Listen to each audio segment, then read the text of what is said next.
All right, today I have a Ram 1500 and I'm going to show you how I put this Ram 1500 into gear. All right, I'm sitting behind the steering wheel.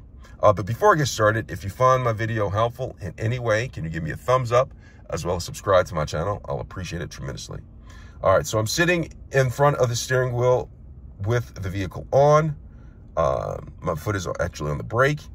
And I am going to look right over here, and this knob right here, and this knob is where you control the gear. Okay, so with my foot on the brake, I am going to take my hand, and it's in park. Now, if I want to go in reverse, I just go like that, and now the vehicle is in reverse.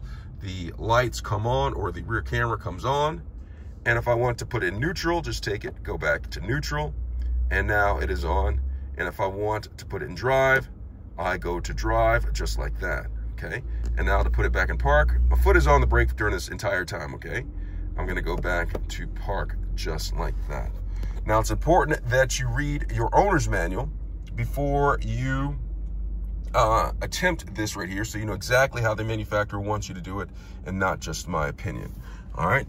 I hope this video was helpful. Thanks a lot for watching.